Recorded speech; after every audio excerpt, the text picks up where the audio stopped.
क्या less than 3 per week?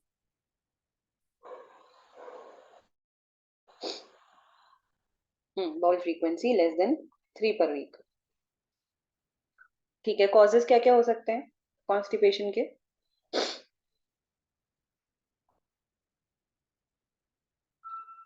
हम्म सभी लिखेंगे, सभी देना आंसर चैट बॉक्स में। Hmm lack of exercise, fast food, poor diet.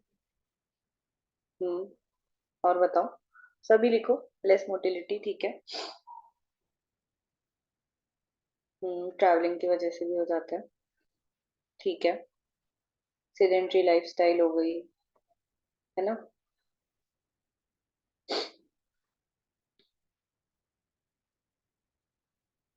Unhealthy food. Malfunction of GIT, ठीक है। सभी लिखो आंसर, जितने भी हो क्लास में, ठीक है। अच्छा, लेक्सेटिव और परगेटिव्स में क्या डिफरेंस है?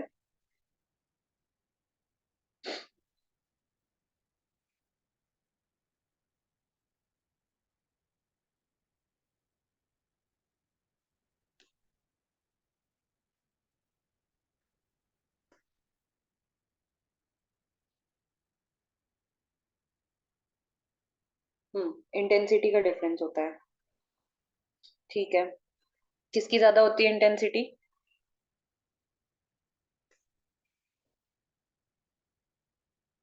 हम्म ठीक है, परगेटिव्स की ज्यादा होती है। और क्या कहते हैं लेक्सेटिव्स को, और क्या कहते हैं? लेक्सेटिव माइल्डर एक्शन शो करते हैं, परगेटिव स्ट्रॉन्गर इंटेंसिटी, ठीक है। ठीक है, लेक्सेटिव्स को और क्या कहते हैं? एक वर्ड बताया था मैंने।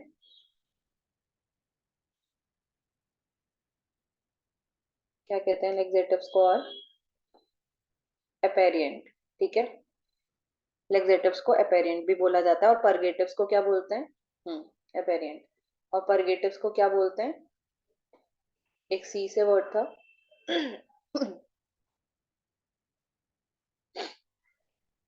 कैथाइट, ठीक है। अच्छा, कोई एक बल्क फॉर्मिंग एजेंट का नाम बताओ।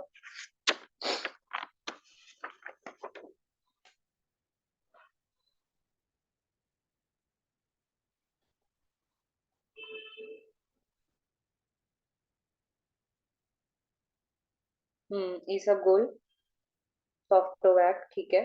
सॉफ्टोवैक ब्रांड नेम है, ठीक है। स्पैगुला, सॉफ्टोवैक, ठीक है। सॉफ्ट सॉफ्टोवैक ब्रांड नेम है। और आइजोवैक इसका वो रहता है, जेनरिक नेम, ठीक है। इस स्पैगुला।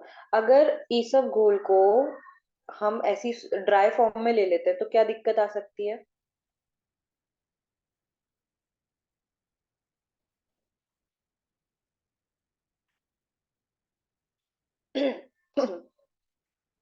इसोफेजियल इम्पैक्शन हो सकता है, ठीक है। अच्छा, बल्क फॉर्मिंग एजेंट क्या काम करते हैं, मतलब मैकेनिज्म ऑफ एक्शन क्या रहता है इनका, कैसे करते हैं?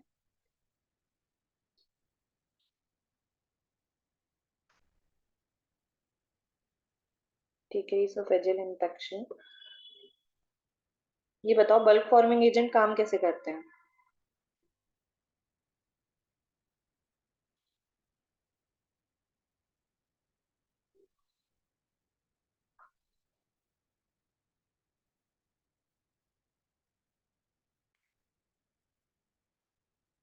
पेरिस्टाल्टिक मूवमेंट को तो बढ़ाते हैं, लेकिन कैसे?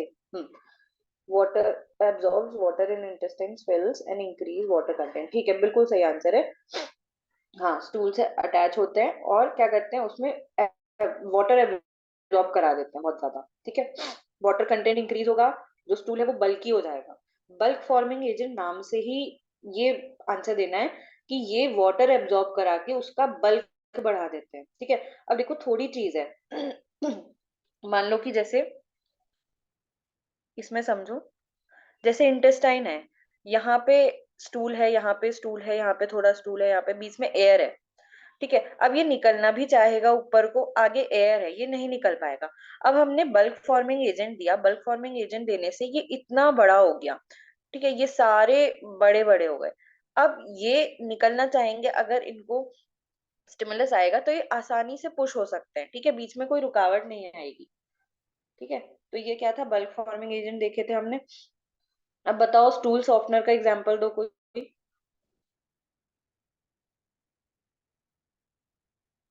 स्टूल सॉफ्टनर का एग्जांपल दो।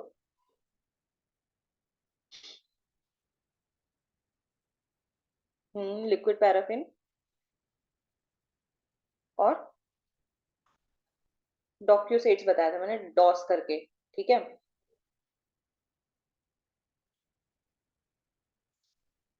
हम्म सेलोब्रेन, ठीक है, ठीक है, ये भी ब्रांड नेम है, ठीक है। तो इसमें ना मैंने दो बताए थे, क्या क्या, डॉक्यूसेट डॉस करके बताया था, और दूसरा बताया था लिक्विड पैराफिन। तो जो लिक्विड पैराफिन होता है ना, ये थोड़ा इरिटेबल होता है, तो अब इसको हम प्रेफर नहीं करते हैं, ठीक है, अब इसको दिया नहीं जाता है, ये बात याद रखना। तो जितनी भी जो भी ड्रग्स होती हैं जिनमें लिक्विड पैराफिन होता है, उनको, उनमें क्या रिस्क रहता है ना कि कहीं एस्पायरेट ना कर ले पेशेंट, एस्पायरेशन न्यूमोनिया होने के चांसेस रहते हैं, तो इनको अब प्रेफर नहीं किया जाता है। और डॉक्यूसेट्स मैंने बताया था, डॉस नाम से बोलते हैं इन्हें, डाई ऑक्टाइल सोडियम सल्फोसक्सीनेट, ठीक है, डाई ऑक्टाइल सोडियम सल्फोसक्सीनेट बोला जाता है। ये तो हो गए स्टूल सॉफ्टनर्स, ठीक है। ये क्या करते हैं, इनका मैकेनिज्म ऑफ एक्शन क्या रहता है, कुछ कर रहे थे, कैसे एक्ट कर रहे थे, सरफेस टेंशन को बढ़ा रहे थे, कम कर रहे थे, बता दो, चलो लिखना पड़ेगा ज्यादा। सरफेस टेंशन को कम कर देते हैं। स्टूल की सरफेस टेंशन कम कर देते हैं, ठीक है। तो स्टूल की सरफेस टेंशन कम करने से क्या होता है, वाटर पेनिट्रेट कर जाता है इजीली। और जैसे हम देखते थे ना डिटर्जेंट वाला एक्शन, माइसेल फॉर्मेशन, उसी टाइप का एक्शन रहता है इसका, स्टूल सॉफ्टनर्स का, ठीक है। अब बताओ मुझे स्टिमुलेंट परगेटिव का एग्जांपल दो। स्टिमुलेंट परगेटिव का एग्जांपल मैंने बताया था, इसको एनिमा के फॉर्म में भी देते हैं, इसकी सपोजिटरीज भी आती हैं, इसकी टैबलेट भी आती है, और बहुत छोटी छोटी टैबलेट्स होती हैं। हम्म डेल्कोफ्लेक्स, ठीक है, बीसाकोडिल, इसका जो जेनरिक नेम है बीसाकोडिल, और डेल्कोफ्लेक्स ब्रांड नेम है, ठीक है। बीसाकोडिल, हाँ बीसालेक्स नाम से एनिमा था, ठीक है। और बात कर रहे थे हम ऑस्मोटिक परगेटिव्स की, ऑस्मोटिक परगेटिव्स का एग्जांपल, इसमें क्या बताया था, कौन सा एक वो था सॉल्ट, ऑस्मोटिक लेक्सेटिव में एक सॉल्ट था, हाँ मैग्नीशियम सॉल्ट्स थे, ठीक है। मैग्नीशियम सॉल्ट्स क्या कराते हैं, डायरिया कॉज कराते हैं ना, बताया था मैंने। तो ऑस्मोटिक परगेटिव्स हम किस केस में देते हैं, अगर फ्लूइड इवैक्यूएशन कराना है 1 से 3 घंटे के अंदर ही अंदर, तो हम दे रहे थे। चलो आगे चलते हैं, यहीं पे छोड़ा था ना लास्ट, ऑस्मोटिक परगेटिव्स में।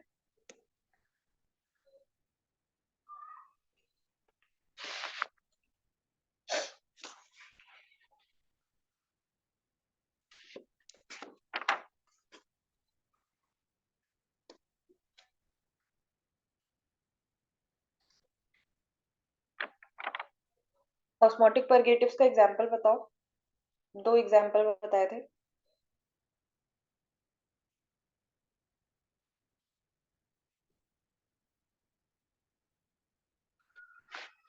ऑस्मोटिक परगेटिव का एग्जांपल बताओ, दो एग्जांपल बताए थे मैंने, एल से नाम था, लैक्टुलोज, और एक और, लैक्टिटॉल, ठीक है। अभी जो लैक्टुलोज और लैक्टिटॉल होता है ना, सिमिलर होते हैं, और इनको कॉन्स्टिपेशन में तो दे ही सकते हैं, साथ साथ हिपैटिक एंसेफेलोपैथी में भी दिया जाता है, मैंने बताया था, ठीक है। अब देखो, जो हमारा लिवर है ना, लिवर में मैंने पहले भी बता रखा है क्या काम होता है लिवर का। लिवर जो हमारी इंटेस्टाइन में जो बैक्टीरिया होते हैं वो क्या प्रोड्यूस करते हैं, अमोनिया प्रोड्यूस करते हैं, ठीक है।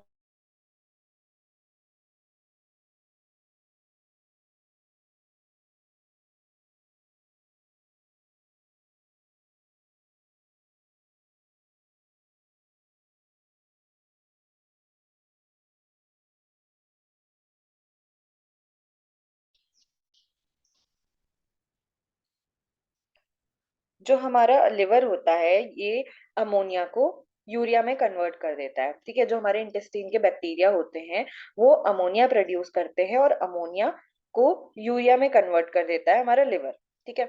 अब किसी वजह से क्या होता है, जो लिवर होता है, लिवर में दिक्कत आ गई, मैंने बोला कौन सी दिक्कत, हिपैटिक इंसेफेलोपैथी में हम क्या दे रहे थे, लैक्टिटॉल या लैक्टुलोज दे रहे हैं ना, हिपैटिक इंसेफेलोपैथी।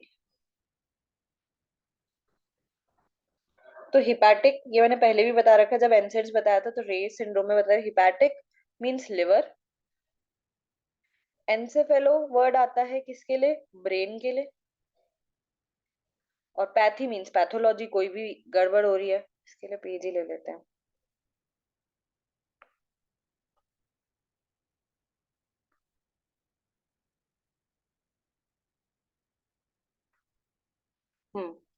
देखो, मैंने बोला कि जो लिवर है हमारा, ठीक है, लिवर में क्या काम हो रहा है, लिवर में अमोनिया यूरिया में कन्वर्ट हो रहा है। और हिपैटिक इंसेफेलोपैथी के केस में क्या होता है, अब लिवर में गड़बड़ है, किसी वजह से लिवर प्रॉपरली काम नहीं कर रहा है, तो क्या अमो अमोनिया से यूरिया बन पाएगा, नहीं बन पाएगा, लिवर ही काम नहीं कर रहा है हमारा।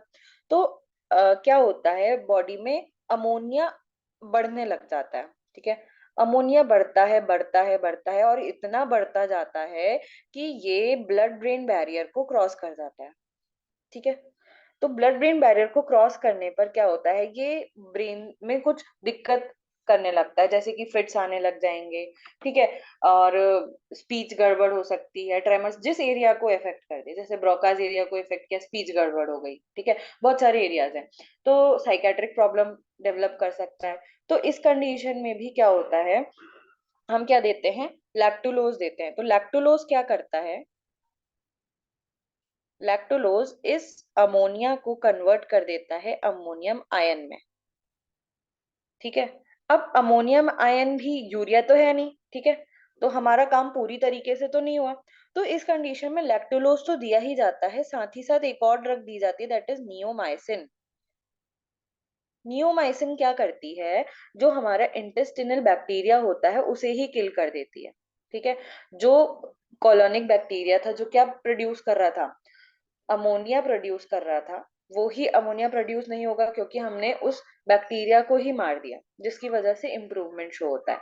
और लैक्टुलोज क्या कर रहा है, ये अमोनिया को अमोनियम आयन में कन्वर्ट कर दे रहा है, जो कि फीसेस के थ्रू एक्सक्रीट हो जा रहा है, ठीक है। दोबारा से समझाती हूँ, देखो, हिपैटिक एंसेफेलोपैथी में क्या है, लिवर में गड़बड़ की वजह से ब्रेन में गड़बड़ हो रही है, ठीक है। लिवर में प्रॉब्लम है जिसकी वजह से ब्रेन में दिक्कत आ रही है। तो लिवर का नॉर्मल फंक्शन क्या है, ये अमोनिया को यूरिया में कन्वर्ट करता है। अब अमोनिया कैसे बन रहा है, ये हमारे जो इंटेस्टाइन में या फिर कॉलन में जो बैक्टीरिया होते हैं वो अमोनिया प्रोड्यूस करते हैं, ठीक है। अमोनिया प्रोड्यूस कर रहे हैं कौन, बैक्टीरिया, ठीक है। उसको यूरिया में कन्वर्ट करने का काम कौन कर रहा है, हमारा लिवर। अब लिवर ही काम नहीं कर रहा है प्रॉपरली, तो अमोनिया यूरिया में कन्वर्ट नहीं हो पाएगा, जिसकी वजह से जो अमोनियम आयन है, सॉरी, जो अमोनिया है वो बॉडी में बढ़ता जाएगा और इतना बढ़ जाएगा कि वो हमारे ब्रेन तक पहुंच जाएगा, ब्लड ब्रेन बैरियर को क्रॉस कर जाएगा और क्या करेगा, ब्रेन में दिक्कत करेगा, साइकेट्रिक प्रॉब्लम डेवलप कर देगा, जिसकी वजह से हो सकता है कि स्पीच में गड़बड़ आ जाए, ट्रेमर्स आ जाए, कोमा में भी जा सकता है पेशेंट, फिट्स आ जाएं, ठीक है। कई बार कॉन्शियसनेस में अलर्टनेस में दिक्कत आ सकती है, ठीक है, ऑल्टर हो सकती है कॉन्शियसनेस, तो ये दिक्कत आ सकती है। अब इसके ट्रीटमेंट के लिए क्या करते हैं हम, लैक्टोलोज दिया जाता है। तो लैक्टोलोज क्या करता है, ये अमोनिया को अमोनियम आयन में कन्वर्ट कर देता है, जो कि फीसेस के साथ एक्सक्रीट हो जाता है, ठीक है। और साथ ही साथ हम नियोमाइसिन देते हैं। नियोमाइसिन क्या करता है, कॉलन की बैक्टीरिया को किल करने का काम करता है। अब कॉलन का बैक्टीरिया ही नहीं बचा तो क्या होगा, अमोनिया का प्रोडक्शन नहीं होगा तो इसमें इससे भी सिम्टम्स में इम्प्रूवमेंट दिखाई देता है। ठीक है,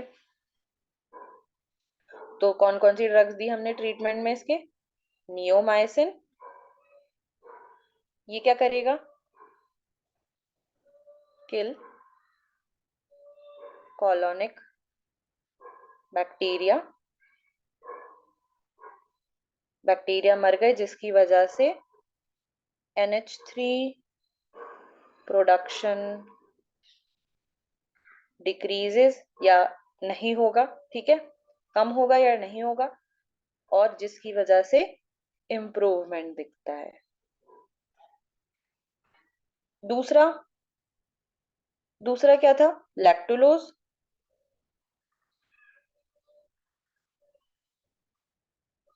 कन्वर्ट्स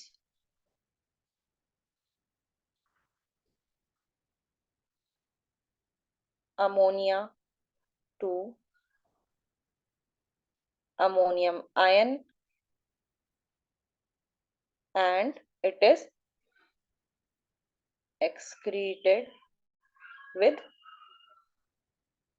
feces। ठीक है, इतनी बात समझ आ गई होगी। आगे चलते हैं। तो ये हमने देख लिया ऑस्मोटिक परगेटिव्स कैसे काम करते हैं, ये हम कल देख चुके थे। ठीक है, ये क्या कर देते हैं? ऑस्मोटिक प्रेशर को बढ़ाते हैं। ऑस्मोटिकली एक्टिव है मैंने कहा। ठीक है, ऑस्मोटिकली एक्टिव कोई भी चीज अगर हमारे इंटेस्टाइन में जाएगी तो वो पानी और इलेक्ट्रोलाइट्स को खींचेगी अपनी तरफ। ठीक है, देखो जैसे हम देखते थे ना कि एक पानी का गिलास लेते हैं, उसमें हम किशमिश डाल दी, तो किशमिश में क्या है? अंदर हाई कंसेंट्रेशन है, बाहर लो कंसेंट्रेशन है, तो ये अपनी ओर पानी को खींचती है। ठीक है, लो कंसेंट्रेशन से हाई कंसेंट्रेशन में खींचती है। तो ये भी ऐसे ही काम करते हैं। ठीक है, इनका भी मैकेनिज्म ऑफ एक्शन ऐसे ही होता है। तो ये क्या करते हैं? फ्लूइड कंटेंट बढ़ा देंगे। फ्लूइड कंटेंट बढ़ा तो जिसकी वजह से क्या होगा?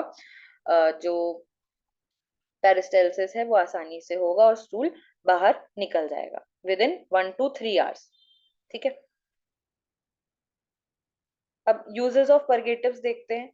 तो यूजेस क्या है इसका, कहाँ कहाँ यूज कर सकते हैं? तो फंक्शनल कॉन्स्टिपेशन में। ठीक है, फंक्शनल कॉन्स्टिपेशन का क्या मतलब है कि या तो कॉन्स्टिपेशन लाइफस्टाइल में चेंज की वजह से हो रहा है, जैसे कि सेडेंट्री लाइफस्टाइल है। ठीक है, तो उस वजह से अगर कॉन्स्टिपेशन हो रहा है, ठीक है, कोई फिजिकल वर्क नहीं हो रहा है, बॉवल हैबिट्स इरेगुलर है, कि जैसे सुबह जल्दी जॉब पे जाना है, कई ऐसे वर्कर्स होते हैं सुबह जल्दी उन्हें काम पे जाना है तो बॉवल क्लियर नहीं हुआ। ठीक है, तो रश कर गए, चले गए, तो उस टाइम उस वजह से भी क्या है? कॉन्स्टिपेशन डेवलप हो सकता है।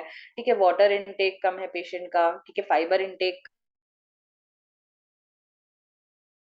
फंक्शनल कॉन्स्टिपेशन कहलाता है। मींस कोई अदर पैथोलॉजिकल कंडीशन नहीं है। ठीक है, कोई और पैथोलॉजिकल कंडीशन नहीं है तो उसको क्या कहेंगे? फंक्शनल कॉन्स्टिपेशन कहेंगे। इसको कैसे सही कर सकते हैं? पेशेंट को एडवाइस करेंगे कि फाइबर ज्यादा करिए डाइट में। ठीक है, वाटर इनटेक बढ़ाइए, एक्सरसाइज करिए। ठीक है, रेगुलर बॉवल हैबिट में लाइए कि बॉवल क्लियर करके ही जाना है, सुबह टाइम से उठना है। ठीक है, रात को टाइम से सोना है। तो ये चीजें एडवाइस की जाती हैं।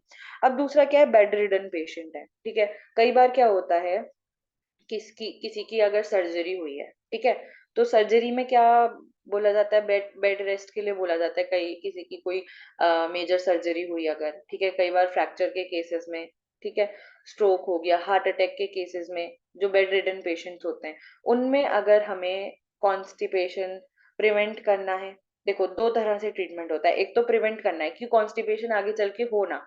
देखो अगर किसी को भी बेड रेस्ट एडवाइस किया है तो शॉर्ट है कि इसको कॉन्स्टिपेशन हो सकता है। क्यों? क्योंकि मोटिलिटी कम हो जा रही है ना उस पेशेंट की। तो इसको प्रिवेंट करने के लिए हम क्या करते हैं? स्टार्टिंग में ही बल्क फॉर्मिंग एजेंट दे दो, ठीक है, या फिर लैक्टोलोज दे दो। ठीक है, तो इससे हम कॉन्स्टिपेशन को प्रिवेंट कर सकते हैं in case of bed ridden patients. ठीक है, अगर कॉन्स्टिपेशन हो गया है, अब उसे ट्रीट करना है, तो उस कंडीशन में हम क्या देंगे? स्टिमुलेंट परगेटिव्स देंगे। ठीक है, स्टिमुलेंट परगेटिव जैसे बीसाकोडल दे दो, है ना, डल्कोलेक्स। तो ये चीजें दी जाती हैं। अब तीसरा है to avoid straining at stool of stool, at नहीं है ऑफ होगा, ठीक है।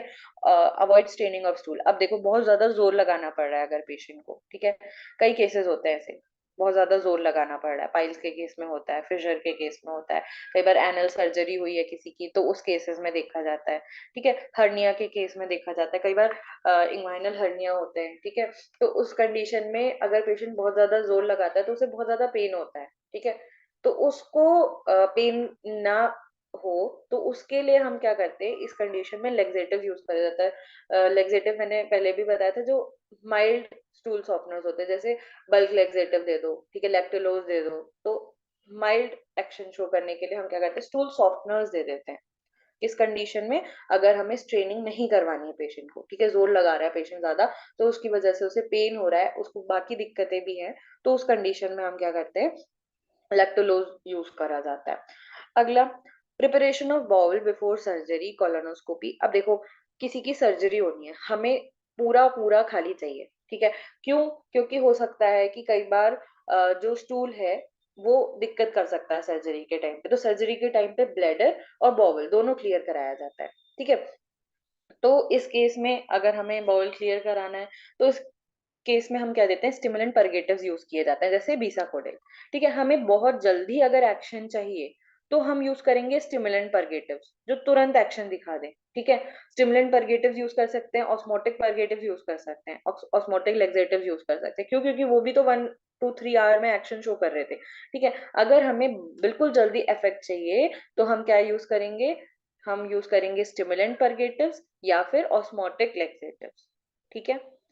तो किसी की सर्जरी करानी है तो यूज कर सकते हैं। अब आफ्टर सर्टेन एंटी हेलमिंथिक, ठीक है, अब हमने एंटी हेलमिंथिक दी है ड्रग, ठीक है, और उसमें भी मैंने बताया था जैसे हो गए वर्मी फ्यूक्स, वर्मी फ्यूक्स क्या कर रहे थे, जो हेलमिंथ से थे ना, उनको क्या कर रहे थे, उनको किल नहीं कर रहे थे बल्कि उनकी मोटिलिटी को इफेक्ट कर रहे थे, पैरालिसिस डेवलप कर रहे थे, पढ़ा था ना हमने। तो अब देखो, या तो हेलमिंथ मर गए या तो उनकी मोटिलिटी इफेक्ट हो गई है, तो उनको बाहर निकालने के लिए बॉडी से भी क्या दिए जाते हैं, परगेटिव्स दिए जाते हैं, ठीक है। तो पहले एंटी हेलमिंथिक खिलाए, उसकी वजह से क्या हुआ, हेलमिंथ किल हो गई या हेलमिंथ की मोटिलिटी इफेक्ट हो गई, उसके बाद हम क्या देंगे, परगेटिव देंगे तो इजीली वो बाहर निकल जाएंगे। अब अगले आते हैं फूड ड्रग पॉइजनिंग के केस में हम क्या करते हैं, परगेटिव्स यूज करते हैं। अब देखो पॉइजनिंग के केस में क्या होता है, हमें जल्दी से जल्दी चीज को बाहर निकालना है जो भी अंदर है, तो उस कंडीशन में हम परगेटिव्स देंगे और वो भी स्टिमुलेंट परगेटिव्स यूज करेंगे, ठीक है, जिससे कि जल्दी से जल्दी वो जो हमने पॉइजनस कंटेंट जो पेशेंट ने ले लिया था तो वो जल्दी से जल्दी बाहर निकल जाए, बॉडी में एब्जॉर्ब ना हो पाए, उसका इफेक्ट कम हो पाए या फिर इफेक्ट ना के बराबर हो पाए, तो उसके लिए हम क्या करते हैं, स्टिमुलेंट परगेटिव्स यूज करेंगे, जल्दी से जल्दी निकालना है चीज को, ठीक है। अब यूजेस ऑफ लेक्सेटिव, यहाँ भी वही बात बता रखी है, ठीक है, फंक्शनल कॉन्स्टिपेशन है जो मैंने बताया, कोई पैथोलॉजिकल कंडीशन नहीं है, उस केस में हम बल्क लेक्सेटिव्स दे सकते हैं, ठीक है, बल्क को बढ़ा दो, सिंपल सिंपल, ठीक है, फाइबर्स दे रहे हैं ना आप एक तरीके से बल्क लेक्सेटिव, तो जिस वजह से हुआ है उसको ही ट्रीट कर दे रहे हैं, और स्ट्रेनिंग को अवॉइड करने के लिए सारे पढ़ लेना, ये मैंने बता दिए। अब कॉन्ट्राइंडिकेशंस हैं परगेटिव्स के, किस कंडीशन में हम परगेटिव्स यूज नहीं करेंगे, ठीक है, हमें पता होना चाहिए, हमें इंडिकेशन से ज्यादा ना कॉन्ट्रा इंडिकेशन पता होने चाहिए ड्रग के, ठीक है। आवाज नहीं आ रही,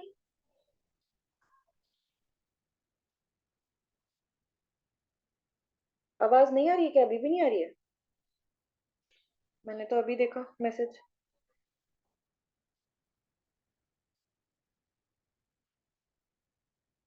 आ रही है,